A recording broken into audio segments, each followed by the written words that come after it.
मेरे गुरु महेश्वर शिव को मेरा प्रणाम है। इस कालखंड के प्रथम शिव के शिष्य हम सबों के परम आदरणीय वरेण्य गुरु भ्राता साहब श्री के चरणों में मेरा प्रणाम है। शक्ति स्वरूपा माँ नीलम आनंद जी के चरणों में मेरा प्रणाम है।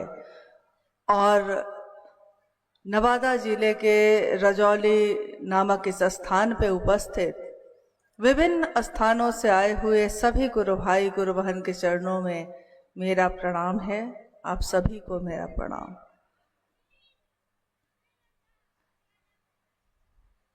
अपने गुरु महादेव की असीम दया से आज का ये शिव गुरु महोत्सव जो यहाँ आयोजित हुआ है, आप सभी गुरु भाई गुरु बहनों के अथक परिश्रम, सहयोग और शिव भाव को मूर्त रूप देते हुए यहाँ प्रतीत हो रहा है। शिव गुरु महोत्सव आयोजित ही किया जाता है शिव शिष्यों के द्वारा अपने गुरु शिव के लिए कृतज्ञता ज्ञापित करने के लिए, कृतज्ञता व्यक्त करने के लिए। इस जीवन में एक परम सौभाग्य हमारा आया कि हमने शिव को अपना गुरु बनाया। हमारे मुख से आज निकलता है कि बच्चा बच्चा शिव को अपना गुरु बनाएगा। ये बल, ये आत्मबल जो हमारे अंदर था नहीं। और इस युग में एक शिव के शिष्य आए, उन्होंने जगत के लोगों के मन में एक जागरण किया, आध्यात्मिक और मानसिक। उन्होंने कहा, शिव के शिष्य साहब हरिनानंद जी ने कहा कि मनुष्य की आध्यात्मिक शक्ति ही उसकी नियामक शक्ति होती है। मनुष्य की शारीरिक शक्ति से भी बलशाली होती है उसकी आध्यात्मिक शक्ति। शारीरिक तब मजबूत होता है जब मन मजबूत होता है, मन तब मजबूत होता है जब शिव का सानिध्य उसको मिलता है। कितने युग आए, आपने इतिहास सुना, उस इतिहास में आपने ये सुना कि शिव के अनेक स्वरूप पूजित हुए, अनेक रूप ऐसे आए धरती पे जो पूजे गए, आज भी जिसकी पूजा होती है। और असंख्य लोग हैं जो विभिन्न स्वरूपों में पूजा करते हैं शिव की। कहीं पे संसार को जहां भय से भय लगता है, उस भय को भी जिससे भय लगता है महादेव से, महादेव का एक रूप है महाकाल का। महाकाल, काल के भी जो नियंत्रक हैं, काल के भी जो नियंत्री देवता है, महादेव को कहा गया महादेव। असंख्य देवता हैं, असंख्य देवी हैं, उन सभी देवी देवताओं के भी जो देव हैं, उससे भी जो ऊपर है, जो शिखर पे बैठा है, उसको कहा गया महादेव। जीवन और मृत्यु के चक्र से जो बाहर निकालते हैं, अपनी करुणा से जो मुक्त करते हैं, उनको कहा गया महामृत्युंजय। नटराज के रूप में जिनकी थाप से होता है, रहता है और उसका लय हो जाता है, नटराज शिव। अघोरियों के भी ईश्वर अघोरेश्वर शिव, कपालिकों के भी जो ईश्वर है कपालेश्वर शिव। और तमाम तरह की जितनी भी ऊर्जा हो सकती है धरती पे या ब्रह्मांड में या पूरे कोने कोने में, उस सब के अक्षय स्रोत है वो। एक तरफ तो ऐसा रूप है और दूसरे तरफ भोला भी है, उमा के पति भी हैं, गृहस्थों के सरकार आदर्श भी हैं। इसीलिए उनको गृहस्थों के भी ईश्वर कहा गया। गृहस्थ आश्रम जिनके आदर्श को देखकर, जिनको देखकर अपना आदर्श मानता है, वो शिव करुणावतारम है वो। यानी उनके सहस्र नाम हैं, नामों की गिनती नहीं हो सकती। जिसने जैसा जाना उसने वैसा नाम दे दिया। वो शेष हैं, अशेष हैं, विशेष हैं। जो उनको जैसा धार ले वो उसके जैसा भेष है। उसी के नाथ हो लिए जो उनके साथ हो लिया। महादेव कौन है? क्या वो सिर्फ भगवान है और हम सबसे बहुत दूर है? महादेव भगवान है, लेकिन हमारे रोम रोम में बसते हैं। धरती के कण कण में जिसकी व्याप्ति है, जिनकी शीश रक्षा के कारण ये सृष्टि सृष्ट है, वो महादेव जगत का गुरु भी है। जगत गुरु महादेव भी है। आदि गुरु महादेव भी है। आदि गुरु का अर्थ होता है जहां से प्रारंभ हुआ है, जहां से शुरू होता है। क्योंकि हम अक्सर कहते हैं आदि है, अनंत है, आदि अनंत शिव। यानी आदि तो है, प्रारंभ है, लेकिन अंत नहीं है, अनंत है। मनवंतरों तक जिस शिव के नाम की गूंज होती ही रहेगी। हम आएंगे जाएंगे, फिर आएंगे फिर जाएंगे, परंतु शिव है तो है। उस शिव के बारे में आदि गुरु शिव को साहब श्री हरिनानंद जी ने, शिव के शिष्य ने कहा कि हम सबके भी गुरु हो सकते हैं। वो सिर्फ देवताओं के नहीं हैं। शिव एक ऐसी सत्ता का नाम है जो गुरु के रूप में भी अगर देवताओं के हैं तो राक्षसों के भी हैं। देवताओं के गुरु का नाम कहा गया बृहस्पति है, और बृहस्पति के गुरु माने गए शिव। यानी देवताओं का भी कोई अगर गुरु है तो उसके भी गुरु हैं शिव। राक्षसों के गुरु माने गए शुक्राचार्य, और उनका भी गुरु कोई है तो शिव। यानी राक्षसों के भी गुरु का गुरु शिव है। तो स्वाभाविक है कि जितने भी इंसान होंगे, जितने भी शरीरधारी गुरु होंगे, सभी शरीरधारी गुरुओं का गुरु भी कोई होगा तो कौन होगा? शिव। आदि कोई होगा तो आदि गुरु है तो आदि शिष्य भी कोई होगा। जो पहली बार जब गुरु की कल्पना सामने आई है तो पहली बार कोई शिष्य भी होगा। जब पहली बार कोई डॉक्टर बना है तो पहला कोई मरीज भी होगा। जब कोई मास्टर हुआ है तो पहला कोई उसका विद्यार्थी भी होगा। आदि गुरु शिव की प्रथम शिष्या कौन है? आज हम जैसे करोड़ों लोग हैं, आपके जैसे करोड़ों लोग हैं शिव के शिष्य, लेकिन जिस समय शिव की सत्ता, गुरु की सत्ता जब प्रकट हुई तो उस समय उनका शिष्य कौन है? प्रथम शिष्या कहा गया मां भवानी को। और पूरा तंत्र साहित्य समर्पित है शिव और शक्ति के संवाद पे आधारित, जिसमें शिव कहते हैं और शक्ति उनसे पूछती है, भगवती उनसे पूछती है कि शिव, हे देव, तंत्र क्या है? और शिव, भगवान शिव उत्तर देते हैं, तंत्र कुछ भी नहीं है प्रेम और समर्पण के सिवा। जितने तंत्र, मंत्र, यंत्र या जितने भी संकीर्णताएं, जितने भी आडंबर, जितने भी कर्मकांड धरती पे हैं, वो सब शिव के अधीन ही हैं। जब वेद आए तो वेदों ने कर्मकांड अपनाया। जब उपनिषद आए उसने ज्ञान कांड का सृजन किया। और जब आगम की बात हुई तो आगम ने अपने आराध्य को, अपने शिव को सिर्फ अपने हृदय का भाव समर्पित किया, प्रेम पुष्प समर्पित किया।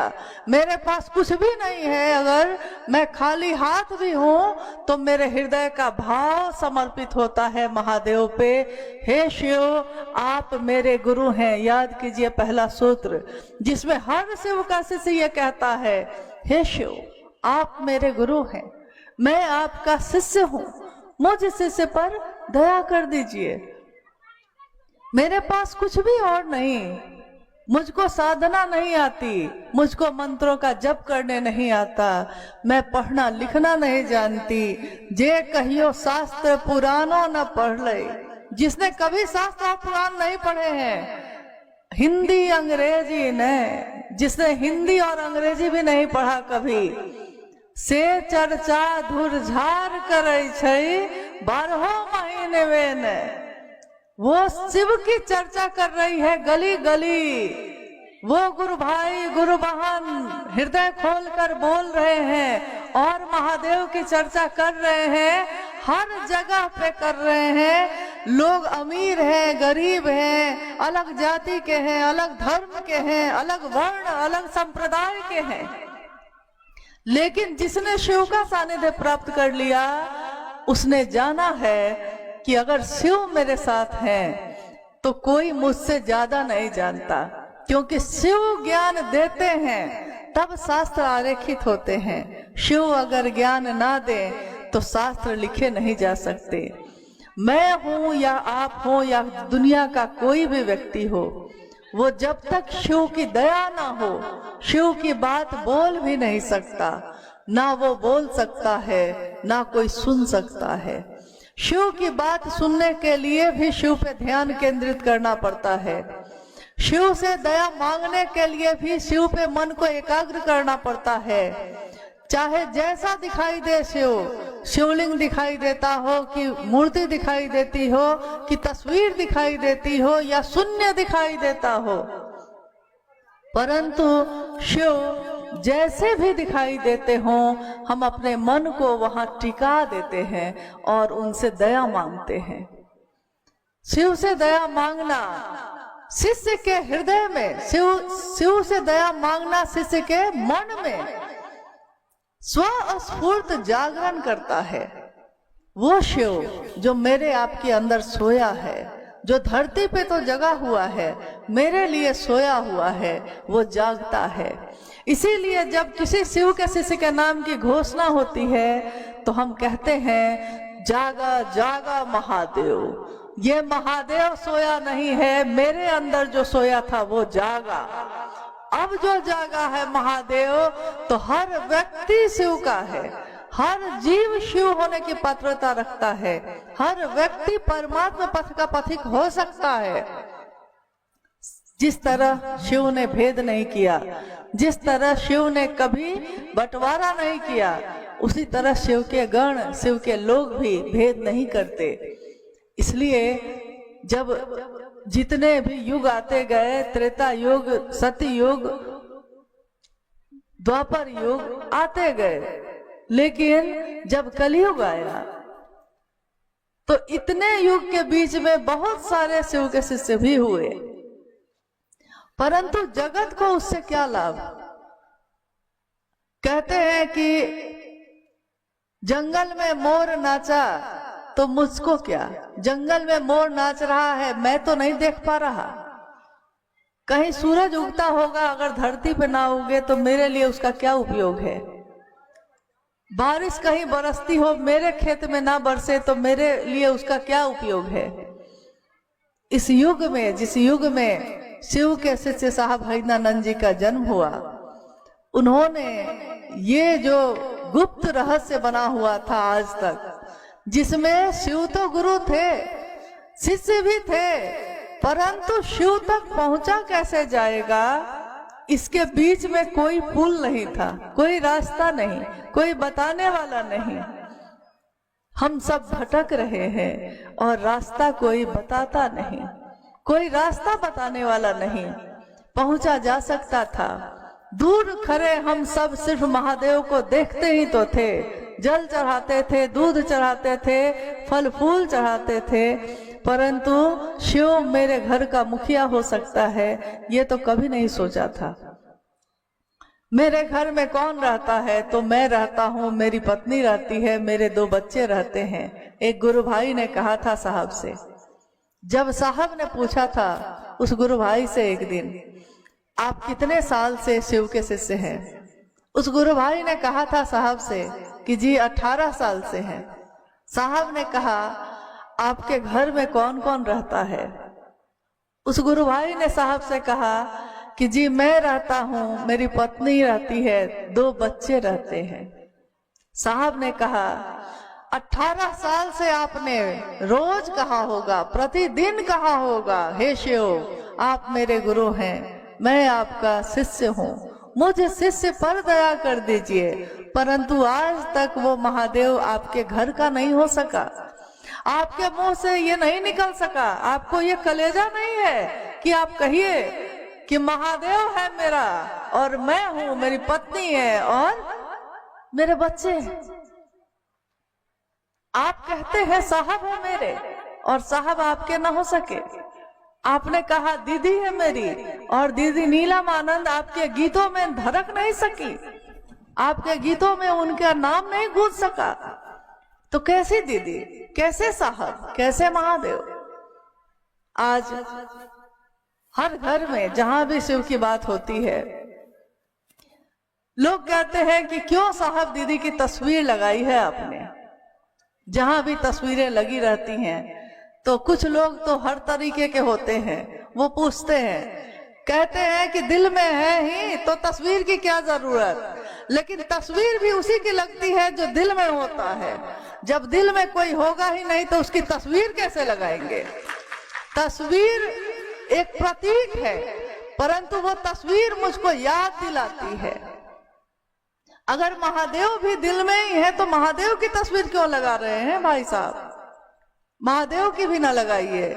अगर दिल में ही सारी बातें हो जाती हैं तो शिव की चर्चा क्यों हो रही है? शिव की चर्चा हो ही रही है इसलिए क्योंकि ये दिल की बात जो शिव भाव से भरी हुई है वो दूसरों तक पहुंचानी है हमको और सही रास्ता बताना है।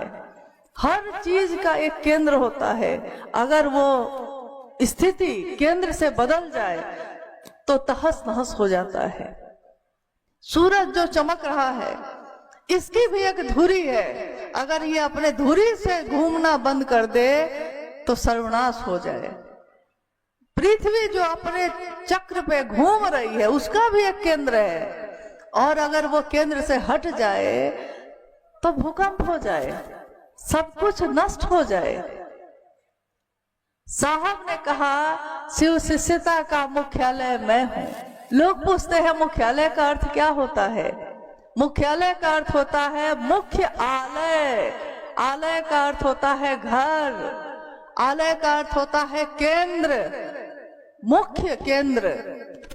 बहुत सारी जगहों पे जो चीजें होती हैं उन सभी चीजों को जो बांधती है, एक जगह करती है, वो होता है मुख्यालय।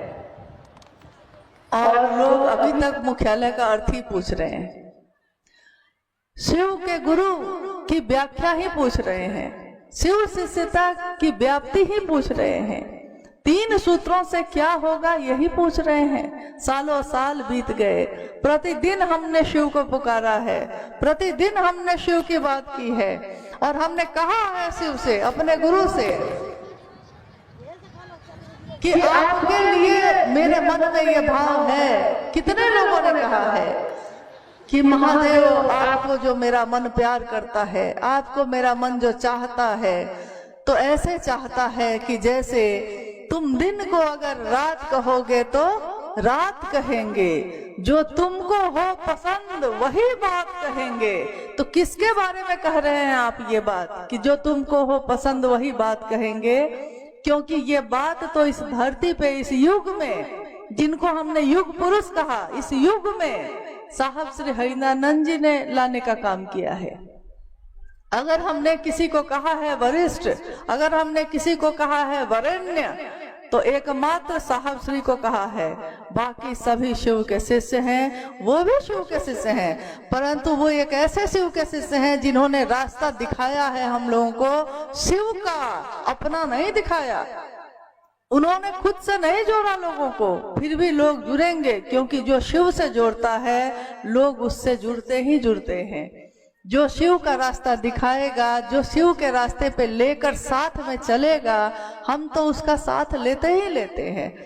तो महादेव की शिष्यता जो आज व्याप्त है और जिनके कारण व्याप्त है, जिनको हमने कहा है युग पुरुष, पूरे युग को बदलने वाले, पूरे युग का दर्शन कराने वाले, जिनको युग पुरुष कहा जाता है, यानी पूरा युग जो शिव का युग होगा इसको बनाने वाले, ये पूरा कलयुग जो बीत रहा है, ये कौन सा युग है? ये शिव का युग है। जब सारे युग बीत जाते हैं तब शिव शिखर के जो शिव बैठे दिखाई देते हैं और शिव सबको प्रेम करते हैं। जितने भी आज तक शासन हुए हैं सबका विध्वंस करते हैं, शिव सबको गले से लगाते हैं। दरबार में सच्चे शिव गुरु के दुख दर्द मिटाए जाते हैं। सदियों से सताए लोग यहाँ सीने से लगाए जाते हैं। महादेव सीने से लगाते हैं, लोग क्या लगाएंगे? धरती क्या लगाएगी? जो भोला है वही देने वाला है, जो महादेव है वही सीने से लगाने वाला है। तो पूरे युग को जो बदलने वाले हैं, अगर हमारा मन कृतज्ञ होगा तो उनके प्रति होगा जिन्होंने पहले सूत्र के द्वारा हम सबके मन में शिव को जगा दिया। स्वस्फुट जागरण के लिए हम लोग पहला सूत्र करते हैं, और जब महादेव जग जाता है हृदय में तो हम महादेव की बात करते हैं। जब ग्लास में पानी भर जाएगा और पानी भरेगा तो पानी अब बाहर गिरने लगता है। तो जब महादेव से मेरा मन भर जाएगा, जब शिव भाव से मेरा हृदय भर जाएगा, तब मेरे मुंह से महादेव की बात निकलनी शुरू होती है। इसीलिए स्वतः शिव की चर्चा शुरू हो जाती है। इसके लिए कोई कर्मकांड करने की जरूरत नहीं है। शिव की चर्चा शिव के लिए होने लगती है, स्वतः होने लगती है, कोई प्रयास नहीं करते आप। लेकिन आपका मन अब शिव के भाव से ऐसा भरा है कि खुद ही बाहर निकलने लगता है और आप दूसरों से महादेव की बात करने लगते हैं। जिस तरह हम और आप महादेव की बात करते हैं, जिस समय करते हैं, तो इसके बहुत सारे आयाम हैं। शिव चर्चा के बहुत सारे आयाम हैं। कभी कोई पूछ देता है क्यों शिव को गुरु बनाए, तो हम लोग उसको समझाने लगते हैं। आपने अपने जीवन में देखा होगा कि बहुत बार हमारे आपके साथ ऐसा हुआ है कि जब हम किसी नए व्यक्ति को समझाने लगते हैं कि शिव को गुरु बनाइए, और वो कोई जिज्ञासा करता है, उस जिज्ञासा का उत्तर उससे पहले, उस वक्त से पहले मुझको नहीं आता था। परंतु अनायास ऐसा होता है कि अगर कोई जिज्ञासा कर बैठता है और उसका उत्तर मुझको नहीं आता, तो मन जो है महादेव से दया मांगने की स्थिति में चला जाता है।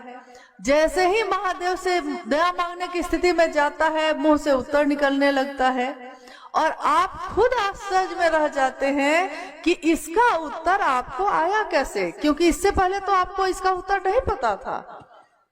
एक आयाम। दूसरा है कि दूसरे को समझाते समझाते खुद समझ में आ जाता है। शिव चर्चा के विभिन्न आयाम हैं, परंतु जितने आयाम हैं, जितने भी तरीके हैं, जितनी भी विधाएं हैं इसकी, जिस तरीके से हम इस काम को करते हैं, वो सब हमारे मन को ध्यान में ले जाता है। इसलिए दूसरे सूत्र को ध्यान की अनुपम विधा कहा गया। शिव चर्चा क्या है? शिव चर्चा सम्मान लेने का जरिया नहीं है। शिव चर्चा पैसा कमाने का जरिया नहीं है। शिव चर्चा दूसरों को खुद से जोड़ने का तरीका नहीं है। शिव की चर्चा शिव के लिए की जाती है कि शिव में हमारा ध्यान लग जाए। तो शिव में ध्यान लगता है, इसलिए शिव की चर्चा संपूर्ण जितने भी सुनने वाले या कहने वाले, स्वयं और समूह, स्वयं यानी जो बोलता है, समूह जो सुनता है, दोनों को शिव भाव से आप्लावित कर देती है, भर देती है। इसी को शिव चर्चा कहते हैं। ध्यान की अनुपम विधा है, यानी बोलने वाले का मन अगर भटक गया, अगर अपने महादेव से हट गया, तो वो बोल भी नहीं सकेगा। आपके साथ हुआ होगा कि आप महादेव की चर्चा कर रहे हैं और अचानक आप चुप हो गए। लोग कह रहे हैं क्यों चुप हो गए भैया, तो आप कहते हैं कि तार कट गया, संपर्क टूट गया। यानी संपर्क जो महादेव से है तो आप बोल रहे हैं, आप थोड़े ही बोल रहे हैं। जो महादेव अपना काम कराना चाहते हैं वो बुलवाते हैं और दूसरे को सुनवाते हैं। जो सुन रहा है उसका मन भी अगर महादेव की बात पे, महादेव पे अगर केंद्रित नहीं होगा तो वो सुन भी नहीं सकेगा। आप शरीर से सामने बैठे हैं, परंतु अगर आपने महादेव पे ध्यान न लगाया अभी, तो आपके सामने कितनी भी अच्छी बात होती रहे, आप खुद कहेंगे कि अभी अभी क्या बोला इन्होंने, मेरा ध्यान कहीं और चला गया था, सुन नहीं पाए। क्योंकि ध्यान हटा और सामने शरीर में कोई बोल रहा है लेकिन आप नहीं सुन सकते। तो शिव की चर्चा इतनी आसान विधा नहीं है कि बोल भी लेगा कोई और सुन भी लेगा कोई। बोलने के लिए भी महादेव की दया चाहिए, सुनने के लिए भी महादेव की दया चाहिए। दोनों का ध्यान जब तक शिव पे न टिकेगा, शिव की चर्चा भी नहीं हो सकती। इसलिए बिना योग के, बिना तपस्या के, बिना मंत्रों के असंख्य जाप किए हुए ही व्यक्ति का मन शिव भाव में टिक जाता है, वहां पे रुक जाता है। क्योंकि अद्भुत विधा है ये शिव की चर्चा, ध्यान की। ध्यान टिक जाता है। इसलिए न हम महलों को छोड़ के गए, न हमने अपना घर गृहस्थी छोड़ा, न हमने अपने बच्चों को छोड़ा, न हमने अपने जीवन के किसी भी काम को छोड़ा। सब कुछ करते हुए हम शिव की बात करते हैं और महादेव हमारे ध्यान में रहते हैं। दूसरा सूत्र अपने आप होता है। तीसरा सूत्र जिसमें साहब श्री ने कहा कि शिव के शिष्यता के भावांतरण के लिए ये जो विचार में है कि शिव मेरे गुरु हैं, ये मेरा स्वभाव बन जाए, मेरा भाव बन जाए। मैं ये सोच लूं कि शिव मेरे हैं, मेरे अपने हैं।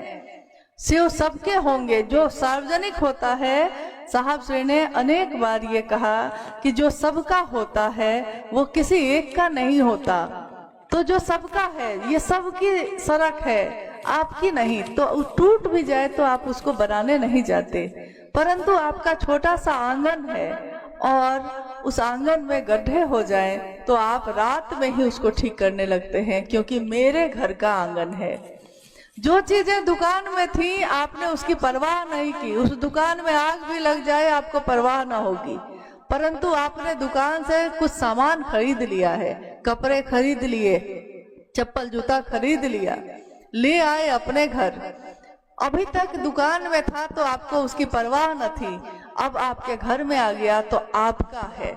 आप कहते हैं ये मेरा है, ये मेरे कपड़े हैं, ये मेरा खेत है, ये मेरी जमीन है। जमीन में 1 इंच भी अगर कोई आ जाए दूसरा तो केस मुकदमा और कितनी चीजें हो जाती हैं 1 इंच जमीन के लिए। क्यों?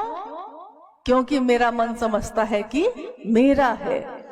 क्या हमारा मन ये समझता है कि शिव मेरा है? हे शिव आप मेरे हैं, मेरे गुरु हैं। और अगर समझता है तो आपको इससे फर्क पड़ेगा कि महादेव के काम में क्या सही हो रहा है, क्या गलत हो रहा है। अगर आपको फर्क नहीं पड़ता, इसका अर्थ है कि आपने भीड़ तो लगाई परंतु आपने शिव को अपना न समझा। अगर शिव को अपना समझेंगे तो महादेव के नाम को लेकर अगर कोई बेचेगा, बोलने वाले तो बोलते हैं, खूब बोलते हैं, साहब की ही बात को दोहराते हैं, साहब की बात को ही बोलते हैं, परंतु खुद वही काम करके बैठते हैं। बोलने वाले तो बोलते हैं कि एक वो लोग थे, हाँ वो लोग थे जिन्होंने जिंदगी छोड़ दी बंदगी के लिए। सच है, तो जिंदगी छोड़ दी बंदगी के लिए। किसने छोड़ दी? अभी तक तो हमने देखा कि साहब और दीदी ने छोड़ दी। साहब अपने जगह पे पदाधिकारी थे, उनके घर में किसी चीज की कमी नहीं थी। माँ नीलम राज परिवार की बेटी थी, डिप्टी कलेक्टर की पत्नी थी, उनको किस बात की कमी थी? लेकिन उन दोनों ने अपना अस्तित्व छोड़ दिया। वो लोगों से बात करने के लिए मिट्टी में बैठे, जमीन पे बैठे, घर घर, गांव गांव, ट्रैक्टर पे बैठकर गुजरे। तो उन्होंने जिंदगी छोड़ दी बंदगी के लिए, ये सच है। परंतु अभी तक तो और कोई दिखा नहीं जिसने जिंदगी छोड़ दी बंदगी के लिए। हाँ, ये जरूर है कि साहब ने जो एक जगह बनाई, साहब ने जो एक शिव शिष्यों का परिवार बनाया, उसको छोड़ा। गिनती के लोग हैं परंतु छोड़ा बंदगी के लिए। हाय, तू भी तो है, अफसोस है, बंदगी छोड़ दी जिंदगी के लिए। साहब ने तो सबके लिए बनाया है। शिव शिष्य परिवार यानी शिव शिष्यों का परिवार है ये। और शिव शिष्यों के परिवार के लौकिक मुखिया हमेशा साहब और दीदी ही रहेंगे। पारलौकिक महादेव और माँ भवानी स्वयं है, तो हमको किसी और मुखिया की क्या जरूरत।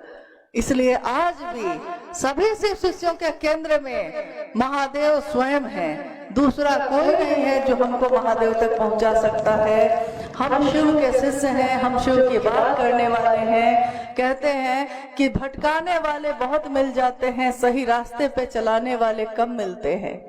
परंतु स्वयं साहब श्री और माँ नीलम आनंद हमको आपको लेकर चल रही हैं, तो हमारे भटकने का की उम्मीद नहीं है, क्योंकि जब सही रास्ता पे ले चलने वाला स्वयं साथ में हो तो कोई भटका नहीं सकता। परंतु फिर भी सजग रहना है, सावधान रहिए, क्योंकि बहुत सारे लोग हैं, हर तरीके के लोग हैं, सबकी अपनी मान्यताएं हैं, सबकी अपनी मनोकामना है, सब अपने अपने मन को लेके आते हैं। यहाँ कल रात में जब बात हो रही थी तो एक गुरुवान यहाँ बैठी हैं, इन्होंने पूछा कि अनुभूति कही जाए तो किसकी कही जाए। अनुभूति अगर कही जाए शिव शिष्यता को के लिए, शिव शिष्यों को जोड़ने के लिए, तो किसकी कही जाए? क्योंकि माँ नीलम आनंद जी ने जो कहा है कि जाइए आप अपनी अनुभूति बताइएगा, तो ये किसकी अनुभूति बताने की बात हो रही है? तो मैंने कहा कि साफ लिखा हुआ है, शिष्यानुभूति आलेख शिव शिष्य हरिंद्रानंद। शिव शिष्यता में हम किसकी बात को देखते हैं, किसकी बात को बोलते हैं, किसकी बात को पढ़ते हैं? हम शिव शिष्य साहब हरिंद्रानंद जी की बात को पढ़ते हैं, सुनते हैं और उसी को शिव चर्चाओं में बोलते हैं। सबने अपनी अपनी व्याख्या की है, परंतु बात होगी तब ना व्याख्या करिएगा। कोई शब्द होगा, कोई वाक्य होगा, तब ना उस वाक्य की व्याख्या आप कर सकिएगा। वाक्य लिखा किसने? साहब ने लिखा है, तो जिसने लिखा है भाव भी उसी के होंगे, तो व्याख्या भी करिएगा तो उसी के भाव की व्याख्या करिएगा ना। अगर हम अपने अनुसार करने लगेंगे तो अर्थ का अनर्थ हो जाता है। उन्हीं की बोली हुई बात, उन्हीं की लिखी हुई बात सही व्याख्या करनी है तो करिए। क्योंकि कभी कभी क्या होता है कि एक कॉमा, एक फुल स्टॉप हटाने से अर्थ का अनर्थ हो जाता है। एक वाक्य है, रोको कॉमा जाने मत दो, रोको मत जाने दो, लेकिन कॉमा किसी ने हटाकर आगे बढ़ा दिया तो वाक्य बदल गया। रोको मत जाने दो, वाक्य बदल गया। तो अगर किसी के बात को समझना होगा तो हमको आपको साहब के दृष्टि से उस बात को समझनी होगी। शिव शिष्यता की विचारधारा जो आज सोच है सबकी, ये किसकी सोच है, इसका गूढ़ रहस्य क्या है, किसके द्वारा ये समझने की जरूरत है, तो हमको समझना होगा अगर, तो स्वयं साहब श्री के द्वारा समझना होगा। हम लोगों की बात को ढोते रहते हैं, लोगों की बात को लेके चलते रहते हैं और उस बात को ही भूल जाते हैं कि अगर आपका चित्त, अगर आपका मन शिव का शिष्य नहीं हुआ है, तब आपके मन पे किसी बात का प्रभाव हो सकता है। परंतु अगर शिव का शिष्य हो गया है तो कोई उसका दुश्मन नहीं हो सकता, कोई उसका पराया नहीं हो सकता। शिव के शिष्य के लिए सभी लोग वसुधैव कुटुम्बकम, सारी दुनिया उसका अपना कुटुंब है, अपने लोग हैं, दूसरे नहीं हो सकते। क्योंकि साहब ने जो कहा है उसके अनुसार उसके अंदर का भाव समझना होगा। एक गुरु की बात है कि एक गुरु ने अपने शिष्यों को कहा कि स्त्री का स्पर्श मत करना, किसी महिला को छूना नहीं है, किसी स्त्री का स्पर्श नहीं करना है। तो यही उनके गुरुकुल की परंपरा थी। एक बार उसके 2 शिष्य कहीं गए हुए थे, आने में तूफान हो गया, बारिश होने लगी, नदी पार करनी थी। नदी के पास पहुंचे तो उन्होंने देखा कि एक युवती, नव युवती भीगती हुई कांपते हुए खड़ी है नदी के किनारे। तो एक शिष्य को तुरंत याद आया कि गुरु ने कहा था कि स्त्री का स्पर्श नहीं करना है। तो उसने तो उससे पूछा भी नहीं, लेकिन दूसरे शिष्य ने पूछा कि क्या बात है, आप कोई कष्ट में हैं? तो उस स्त्री ने, उस नवयुवती ने कहा उसको, शिष्य को, कि हाँ, इधर रात हो गई है और नदी के उस पार जाना है, तैरना मुझको आता नहीं है, नाव वाला जा चुका है, नाव वाला भी नहीं है, तैरने भी नहीं आता है, और मैं कैसे घर जाऊं ये समझ में नहीं आ रहा। इन दोनों शिष्यों को तैरना आता था। तो उस दूसरे शिष्य ने कहा, इसमें क्या बात है, आप मेरे कंधे पे आ जाइए, मैं आपको तैर कर उस पार पहुंचा दूंगा। तो वो युवती इसके कंधे को पकड़ के बैठ गई, पीठ पे बैठ गई, और तैरते हुए दोनों नदी के उस पार पहुंचा। दूसरे शिष्य ने नवयुवती को अपने पीठ से उतारा, दोनों फिर चल दिए। जैसे ही चले तो पहले शिष्य ने कहा दूसरे को कि तुमने जो आज किया है ना, चलो गुरुजी को बताता हूं। तो दूसरे शिष्य ने कहा कि मैंने क्या किया है? तो पहले ने कहा कि गुरुजी ने कहा था ना स्त्री को स्पर्श मत करना, और तुमने स्पर्श किया है, तुमने तो पीठ पे ही बैठा लिया है, पूरे रास्ते भीगते हुए आए, पीठ पे बिठा के आए, चलो आज के आज तुमको गुरुजी को बताते हैं। जब पहुंचा आश्रम में तो इसको तो बड़ी जल्दी थी शिकायत करने की, तो पहला जो है दौड़ते हुए गुरु के पास पहुंचा, और उसने जब तक दूसरा पहुंचे इसकी शिकायत अपने गुरु के सामने कर दी। दूसरा पहुंचा तो गुरु ने पूछा कि क्या ये बात सच है कि तुमने एक नव युवती को अपनी पीठ पे बांध के और नदी पार कराया है?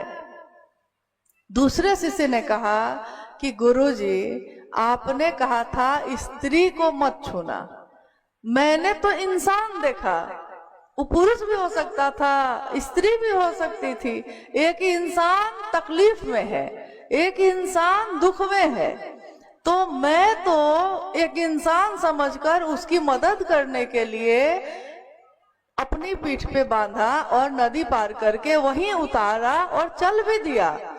लेकिन गुरुजी ये बताइए कि इसने तो स्पर्श नहीं किया हाथ से, परंतु पूरे समय मन में ये ही ढोता रहा, मैं तो वहीं उतार के आ गया और ये तो अभी तक उसको अपने ऊपर रखे हुए है, तो दोषी कौन होगा? इसी तरह हम लोग भी करते हैं कि किसी की बोली हुई गलत बातों को भी ढोते रह जाते हैं, ढोते ढोते यहाँ से वहां, वहां से वहां, वहां से वहां। इसका नतीजा होता है कि हमारे जीवन में हमको बात करनी थी शिव की, हम बात करने लगते हैं अमुक गुरु भाई, अमुक गुरु बहन, तो साहब के घर में क्या होता है तो उनके घर में क्या होता है। बात करनी थी महादेव की, बात करने लगे लोगों के घर की। बात करनी है महादेव की और महादेव के तरफ चलाना है लोगों को, तो चलाने लगे खुद की तरफ। यानी जो साहब ने कहा कि गुरु की दया गुरु आदेशित अनुसार करने भर से मिलती है, साहब की बात को नहीं चरितार्थ करके हम कर क्या रहे हैं? हम दूसरों से महादेव की तरफ चलने की बात नहीं कह के दूसरों को तोड़ने की बात करते हैं, दूसरे के मन को दुखी करने की बात करते हैं। हमारे इस जीवन का कोई भरोसा नहीं है। यह जीवन कागज की पुरिया, बूंद परे खुल जाना है। क्या पता ये जीवन कब खत्म हो जाए। तो क्या इस जीवन में हमने यही सोचा है उस शिष्य की तरह, इसकी शिकायत उसके तक, उसकी शिकायत उसके तक, उसकी शिकायत उसके तक पहुंचाना है? पहुंचाना क्या था, पहुंचा क्या रहे हैं? पहुंचाना तो महादेव था ना। तो महादेव को पहुंचाना है कि लोगों की बात को पहुंचाना है? क्या पहुंचाना है? क्या मतलब सबको हम लोग को पता है, समझ है कि महादेव की बात पहुंचानी है। तो आज से हम लोग ये संकल्प ले कि कोई कुछ भी बोलेगा उसकी बात का कोई उत्तर हमको नहीं देना है। उसके पास जो था उसने दी। किसी के पास जहर है तो वो जहर देगा ना, किसी के पास फूल है तो वो फूल देगा, किसी के पास गुलाब है तो गुलाब देगा, किसी के पास रंग है तो वो रंग देगा। तो जिसके हाथ में जो होता है वो वही उछालता है। तो किसी के हाथ में कीचड़ है तो वो कीचड़ उछालता है, किसी के हाथ में गुलाल है तो वो क्या उछालता है? गुलाल उछालता है। कांटों पे चढ़ के ही गुलाब खिलता है। दुनिया गुलाब के फूल को देखती है, कांटों को कोई देखता भी नहीं। कीचड़ में ही कमल खिलता है, दुनिया कमल को देखती है, कीचड़ को कोई देखता भी नहीं। तो कीचड़ को देखने की आदत बदलिए। देखना ही है कमल को देखिए ना, देखना ही है गुलाब को देखिए ना। क्यों कांटों को देखते हैं? वो कांटे हैं इसीलिए गुलाब खिला है। तो कांटे अच्छे हैं, बुरे नहीं है।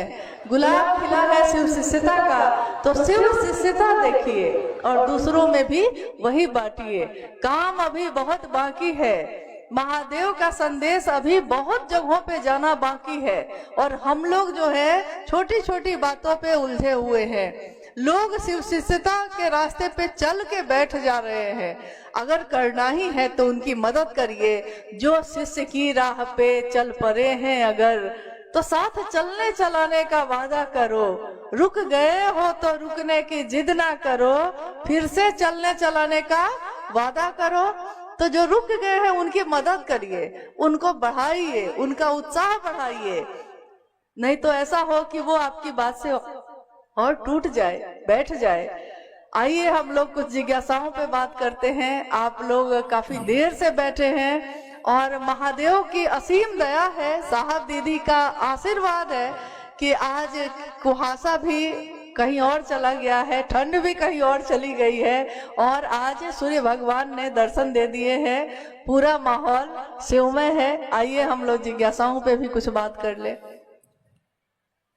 अभी हम लोगों ने दीदी से, अभी हम बैठे बैठे देख रहे थे जितनी सारी जिज्ञासाएं हैं सब पर लगभग दीदी बोली है। फिर भी दीदी से निवेदन करेंगे कि इस पर विशेष रूप से मुझसे सुने। आओ चले शिव की ओर। साहब श्री के इस संदेश हम सभी समझना चाहते हैं, दीदी से समझाएं। आओ चले शिव की ओर साहब का ये संदेश, इन्होंने कहा कि उसको समझाया जाए। ये वाक्य अभी तक में जब से साहब ने शिव की बात शुरू की है तो प्रारंभिक समय में उन्होंने कहा था शिव आज भी गुरु हैं, मैंने परीक्षा की है, आपकी परीक्षा प्रार्थनीय है। फिर उन्होंने कहा कुछ समय के बाद शिव जन जन के गुरु हैं, आइए भगवान शिव को अपना गुरु बनाते हैं। और एक बार कुछ साल पहले, कुछ वर्ष पहले रांची में एक संगोष्ठी हो रही थी बांग्ला स्कूल के हॉल में। लगभग 400 कुछ लोग थे।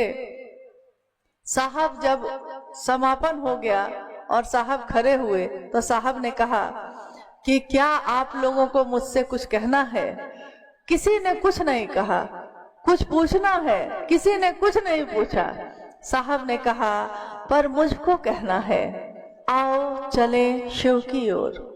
और जब उतर कर सीढ़ी से साहब घर के अंदर आए और हम लोगों ने उनसे पूछा कि आज आपने जो वाक्य कहा है, आओ चले शिव की ओर, इसके पीछे का क्या रहस्य है? उन्होंने कहा कि मैंने नहीं कहा, ये दूर वन प्रांतरों से आती हुई धीमी धीमी मध्यम मध्यम आवाज है, जो पुकारती है, जो बुलाती है, जो कहती है, कहाँ फंसे हो यार, क्या मिलेगा? कितनी दूर तक चल चल कर फिर आप रुक गए, क्या हासिल होगा? हाथ खाली के खाली रह गए। कितने लोग मेरे साथ चले। साहब श्री ने उस दिन कहा, अकेला ही चला था मैं, जानी वे मंजिल मगर लोग जो लोग आज दिख रहे हैं, लोग मिलते गए, कारवां बनता गया। अकेला ही चला था, आज कारवां बन गया। परंतु मैं देखता हूँ कि ये बच्चों के खेलने के मैदान जैसा हो गया। कोई खेलता है, कोई हंसता है, कोई रोता है, कोई शिकवा शिकायत करता है। मैंने कहा शिव का शिष्य बनो, शिव का गण बनो, शिव का आदमी बनो, और ये ऐसा ऐसा काम करता है कि कहिए नहीं। फिर उन्होंने एक बात याद कराई, कुछ साल पहले, उस समय माँ नीलम आनंद शरीर में थी, तो कभी कभी क्या होता था कि हम लोग रात में जब भोजन हो जाता था तो कभी कभी लूडो एक खेल होता है। लूडो खेला है आपने कभी? लूडो जो खेल खेलते हैं बच्चे। हाँ, बच्चा बोल रहा है हाँ।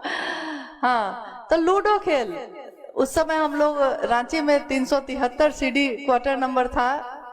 2003 की बात कह रहे हैं आपको। 2003 में खेल रहे थे। अचानक साहब ने कहा कि ये जो लूडो है, जैसे ही उन्होंने जब चलाया, हम लोग 4-5 लोग थे जो खेल रहे थे, तो एक व्यक्ति जो थे हम लोग में, उनका जो क्या कहते हैं उसको, गोटी, हाँ गोटी, उनका जो गोटी था वो 99 के पास पहुंच गया था। यानी वहीं पे सांप का मोह है, 99 के पास पहुंचने वाला था, अभी पहुंचने ही वाला था कि तब तक अचानक जो है वो गोटी में ऐसा नंबर आया कि 99 नहीं पहुंच के वो सांप के मुंह से के पास पहुंच गए, और सबसे बड़ा वाला सांप था। तो उस गोटी से वो वहीं पे काटा और सांप काटा तो सबसे नीचे। तो साहब ने कहा, याद है मैंने उस दिन क्या कहा था? कितने लोग चले इस कारवां में, 99 तक पहुंच गए थे। अब शायद शिव शिष्य हो जाते, पूरी तरह शिव हो जाते, परंतु 99 पे पहुंच के भी सांप काट ले तो फिर से नीचे आ जाते हैं और दोबारा शुरू करना पड़ता है। इसीलिए मैंने कहा, कहाँ इन चीजों में फंसे हो यार, सब कोई चलो ना शिव के ओर, आओ चले शिव की ओर। यही उनके किताब का शीर्षक भी बना, जिसमें एक सांप बना हुआ है और उसके मुख में, सांप को प्रतीक माना गया है काल का, और उसके मुख में मेढक है। मेढक एक जीव है और उसके मुंह में फतिंगे हैं, जो साहब ने बनवाया था। तो उन्होंने कहा कि काल के मुंह में बैठा है मेढक, लेकिन फतिंगों को पकड़ रहा है। उसको लगता है कि मैं यहाँ से जाऊंगा नहीं, हमेशा जीवित रहूंगा, और फतिंगों को पकड़ के उसका पेट भर गया, फिर भी पकड़ ही रहा है। तो उन्होंने कहा, इसीलिए मैंने इस पुस्तक का नाम भी लिखा, आओ चले शिव की ओर। अगली जिज्ञासा है, ये हर जगह लोग अभी समझ नहीं पा रहे हैं, शायद आज समझ जाएंगे।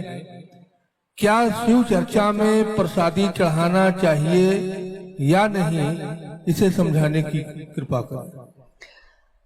जिज्ञासा है कि शिव चर्चा में प्रसाद चढ़ाना चाहिए कि नहीं चढ़ाना चाहिए। इतने सालों में इस तरह की जिज्ञासा बहुत बार आई है, आज भी आ रही है, स्वाभाविक है आएगी। नए लोग आ रहे हैं तो नए लोग भी समझते जाएंगे। आपने देखा कि आज का ये शिव गुरु महोत्सव है, इतने लोग हैं, क्या प्रसाद चढ़ा है यहाँ? आप में से बहुत गुरु भाई गुरु बहन ऐसे होंगे जिन्होंने कभी उस चर्चा में, शिव गुरु महोत्सव में भाग लिया होगा जिसमें साहब पधारे हैं। आप में से कितने लोगों ने साहब की बात सुनी है, शिव चर्चा में गए हैं? इतने लोग, चलिए हाँ ठीक है। आपने कभी देखा है कि उसमें प्रसाद चढ़ाया गया है या आरती उतारी गई है?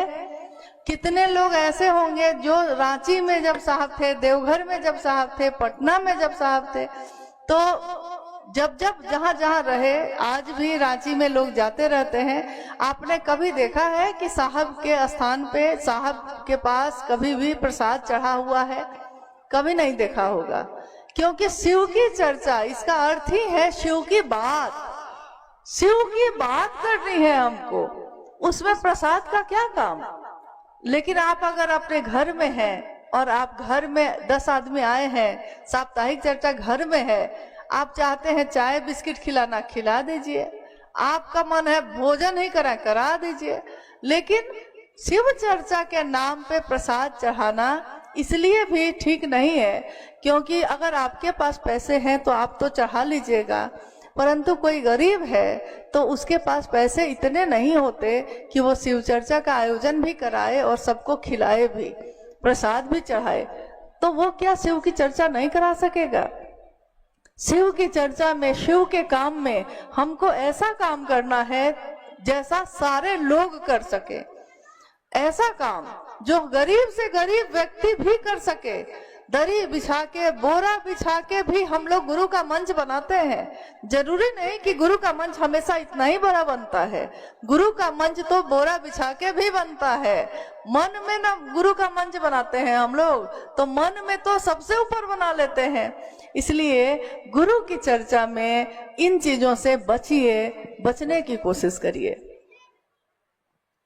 एक जिज्ञासा है, हम शिव के शिष्य कैसे बनेंगे और मेरे गुरु शिव कैसे हो? हम शिव के शिष्य कैसे बनेंगे, मेरे गुरु शिव कैसे होंगे? तो हम किसी के पत्नी कैसे बनेंगे, हम किसी की बेटी कैसे बनेंगे, हम किसी के बहन कैसे बनेंगे? मेरे आचरण, मेरे भाव ही ना हमको बनाएंगे।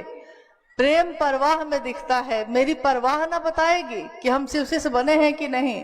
फिर भी साहब श्री ने एक बार कहा कि एक थर्मामीटर है, लगा सकते हो तो लगा लेना।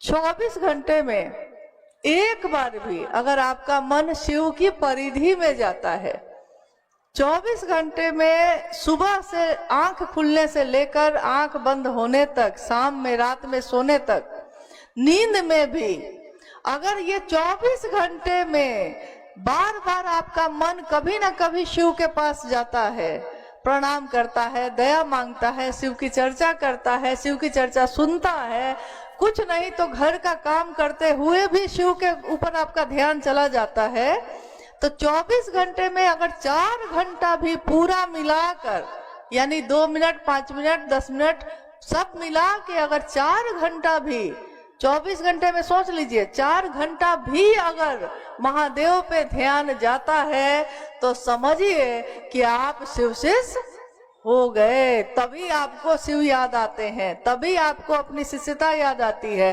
तभी आपको बर्तन धोते समय भी महादेव याद आते हैं, तभी ग्राहक को सामान बेचते समय भी आपको महादेव याद आते हैं। आप बहाना ढूंढते हैं लोगों से कि महादेव की बात उनसे कर सकिए। और शिष्य कैसे बनेंगे, तो हमारे आचरण, जब शिष्य बन जाएंगे तो परवाह करेंगे। लोग कहते हैं कि भाई हम तो उनको बोले, आप क्यों बिगड़ गए? तो बिगड़े इसलिए क्योंकि वो मेरे भाई थे, मतलब मेरे भाई को किसी ने कुछ कह दिया तो बिगड़ हम गए। अब दूसरे आदमी को पता नहीं था कि मेरा भाई है, तो उसने कहा कि मैंने तो उनको कहा, आप क्यों बिगड़े? तो हम बोले कि मेरा भाई है, मेरे भाई को आपने कहा इसलिए बिगड़े। तो लोग कहते हैं कि शिव चर्चा में हम कुछ भी करें, आप क्यों बिगड़े? बिगड़ते हैं कि नहीं आप? जब शिव चर्चा में आप देखते हैं कि साहब के अनुकूल नहीं हो रहा है, साहब के अनुकूल मतलब क्या? साहब के अनुकूल टोपी पहनना नहीं, साहब के अनुकूल पानी का ग्लास पीना नहीं, साहब के अनुकूल यानी नियत साहब जैसी जिसकी दिखती है तो हम लोग उसकी मदद करते हैं, उसके साथ चलते हैं। लेकिन जिसकी नहीं दिखती है तो उसका विरोध करते हैं।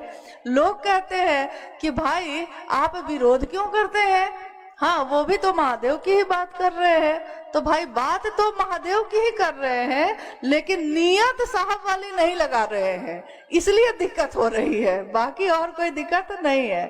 तो जब हमारा परवाह होगी महादेव के काम के लिए, तो हम परवाह करेंगे कि मेरे महादेव का नाम कोई बेचता तो नहीं है, मेरे साहब दीदी के नाम पे कोई कुछ बोलता तो नहीं है। बोलेगा साहब को, चोट लगेगी मुझको, चोट लगे तुझको तो दर्द किसको हो?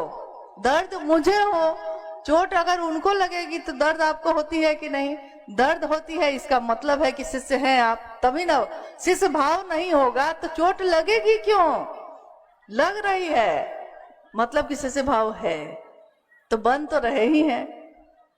जी, एक बिहार शरीफ की पुरानी गुरु बहन ये जानना चाहती है कि शिव शिष्यता में ईमानदारी क्या है। बिहार शरीफ की एक गुरु बहन है, जानना चाहती हैं कि शिव शिष्यता में ईमानदारी क्या है।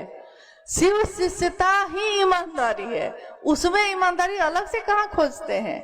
अगर कोई शिव का शिष्य होगा तो ईमानदार होगा, वो कृतज्ञ होगा महादेव के लिए, साहब दीदी के लिए, उसके दुनिया में और दूसरी कोई चीज नहीं होगी।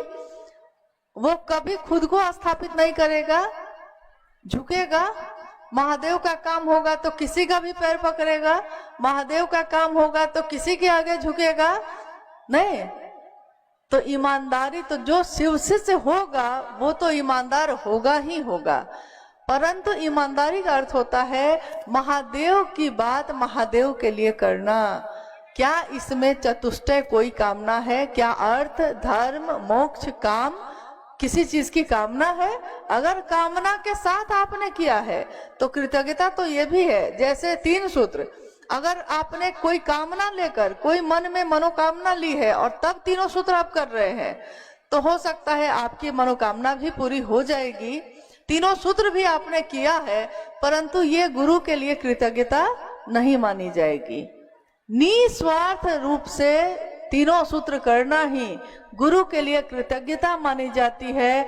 और शिष्य की ईमानदारी भी यही है कि वो अपने गुरु के लिए 3 सूत्र करे।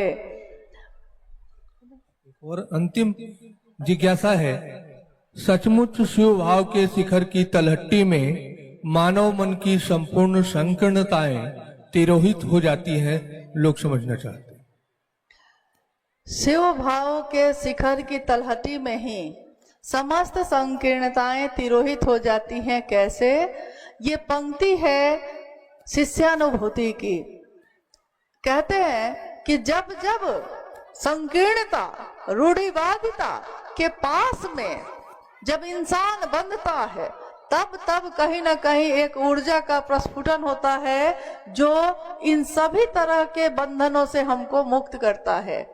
साहब श्री का ये वाक्य जो उन्होंने शिष्यानुभूति में लिखा, शिव भाव के शिखर, आपने पहाड़ देखा है, पहाड़ का शिखर, चोटी, वहां अभी गए भी नहीं है, पहाड़ की चोटी पे नहीं गए हैं आप, पहाड़ पे भी नहीं चढ़े हैं आप, उसकी तलहटी में ही है, उसकी घाटी में ही है। तो हवा ठंडी लगने लगती है, हवा में ठंडक आने लगती है। तो उसी तरह जब हम शिव भाव के नजदीक जाते हैं, थोड़ा निकट होते हैं, तो हमारे मन से स्वतः समस्त संकीर्णताएं तिरोहित, यानी अपने आप कपूर की तरह अपने आप घुलने लगती है, खत्म होने लगती है। हम पूछना भूल जाते हैं। अब पहले हम पूछते थे आप कौन जाति हैं, आप कौन धर्म है, आप कहाँ से आए हैं, अमीर हैं, गरीब हैं, वर्ण पूछते थे। लेकिन अब हम कुछ भी नहीं पूछते, हम बस इतनी बात करते हैं, आपने महादेव को गुरु बनाया है और आप शिव के शिष्य हैं, अरे आप तो गुरु बहन हैं, अरे आप तो गुरु भाई हैं, कह के हम लोग गले से लगा लेते हैं। यानी शिव शिष्यता ने हम सबको एक कर दिया, सारी संकीर्णताएं, सारे बंधन खत्म हुए और सारे शिव के शिष्य एक भाव से, जिसके बारे में साहब श्री ने कहा कि ऋग्वेद की अंतिम ऋचा है कि हम सभी की सभा एक हो, शिव शिष्यों की सभा एक हो, साहब श्री ने कहा कि शिव शिष्यता का जो भाव है वो हम सभी के हृदय में एक जैसा ही संचरित हो, हम सब का रास्ता एक हो, हमारी मंजिल एक हो। मंजिल है भगवान शिव स्वयं, रास्ता है शिव की शिष्यता का राजमार्ग। इस राजमार्ग के पे दुनिया के सारे लोग चलेंगे, तब भी कहीं कोई जाम नहीं है, कहीं कोई हलचल नहीं है, सारे लोग शिव तक ही पहुंचेंगे। इसलिए जब हमारा रास्ता एक होता है, हमारा संकल्प अपना अपना है, अपने संकल्प को लेकर हम सभी शिव के शिष्य इस रास्ते पे बढ़ रहे हैं, चल रहे हैं।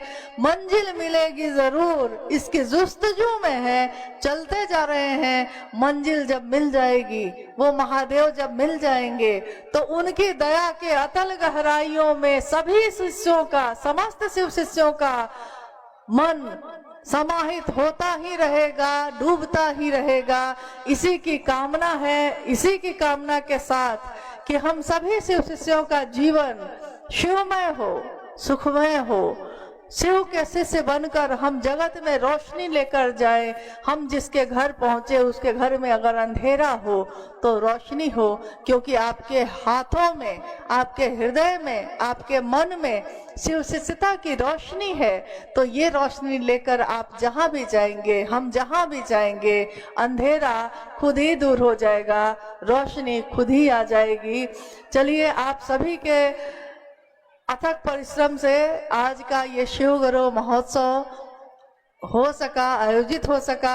आप सब भारी मात्रा में यहाँ बैठे हुए हैं, तो मेरा अनुरोध है कि आप सभी गुरु भाई, गुरु बहन बहुत ही संतुलित, बहुत धीमे धीमे कदमों से लौटिएगा।